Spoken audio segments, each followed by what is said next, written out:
So to start off, I'm not going to be performing it. I'm just going to be kind of giving you the lowdown of what it's going to look like during the performance, but I will be showing you how to do it. So basically the trick will start off, you'll have the spectator shuffle the deck, and then you'll have the spectator put their card in the middle of the deck. You'll show them their card, okay, you'll put it back, and you're going to have the spectator mix up a packet of cards.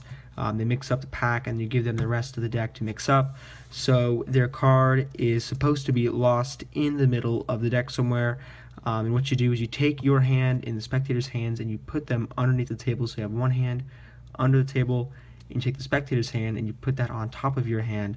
And now what you're going to do is underneath the table, which is going to be underneath, it should be directly underneath the deck, you have both hands, and the spectator will be pushing down on the deck with their other hand, and once they push down hard enough, the spectator will feel a card drop onto their hands, and it's going to be their selection. So that is basically how the trick is going to work. And so to do it, this is what you're going to have to do. So the reason I said this is my favorite one is because it doesn't require any gimmicks, so you can use any deck of cards.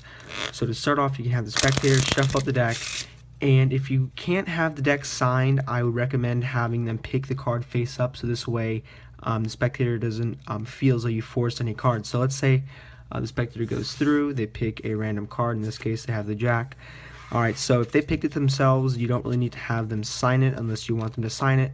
But in this case, they have the jack. Now, what you're going to do is while they're holding the jack, you tell them make sure this is an authentic card or something like that, just as something to misdirect them. You're going to take one card on the bottom of the deck with your pinky and pull it down just like this. And all you're going to do is take that card, transfer it to a thumb break, and swing cut the cards. And you can tell the spectator, go ahead and put the card back into the middle of the deck here. So swing cut the cards, you have them place the card in the middle, and you put it, and you have them put it flush with the deck. This way you can have a reason to push the card forward with your other hand like this. And what you're doing is you're going to be dropping this random card as you're pushing the deck forward. You say, look, your card's in the middle. You turn the deck toward the spectator, and all I did was just drop that top card onto the deck. So the spectator sees their card, they think it's still the top card, and you can just push it in with the rest of the deck, come back, square it up. So the spectator now thinks this is their card, but in reality this is just some random card. So you have them, or you just go ahead and you say, look, I'll push this card in the middle, go ahead and mix this pack up. So the spectator thinks they're mixing up the deck over here. Now what you do with your left hand is, now you need to be sitting down for this trick usually to work. You can be standing up, you might have to do some more sleight of hand, but if you're sitting down, all you have to do is place the deck, take it and put it kind of under the table, and just kind of thumb that top card off into your lap. So you're sitting down now, this card is going to be in your lap, and as soon as the spectator is done shuffling these, you can have them shuffle the rest of the pack and say, look, go ahead and lose the deck in here. So you can dribble, mix up the deck, have them mix up the cards as much as they want.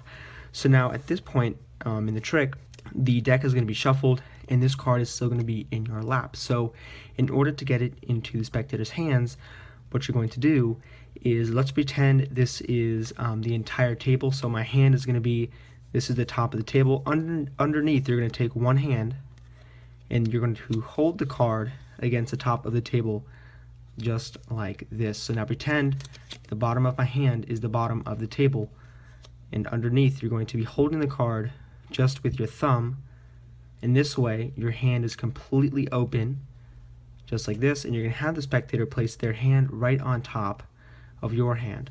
So this way you can have the card against the table.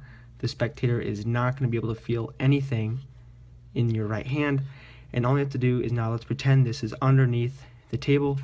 The spectator's hand is going to be directly on top of yours, and let's assume that this card is still on top of my thumb being pressured against the table just like this. All you have to do is just remove your thumb and let the card drop into the spectator's hand. So you're going to be holding the deck like this, and you tell your spectator with the other hand, I want you to press down on this deck, and you have them press down for 3 seconds or so, and all you do is you just move your thumb away, so this way the card drops onto their hands. And this is actually one of my favorite tricks, like I said, because you don't need any special gimmicks. The card literally is getting transported through the deck, so it seems to the spectator. So this is just an all-around great trick that you can perform anywhere, as long as you have a table. And anyways guys, this is the video. Hope you guys like it, and as always, thanks.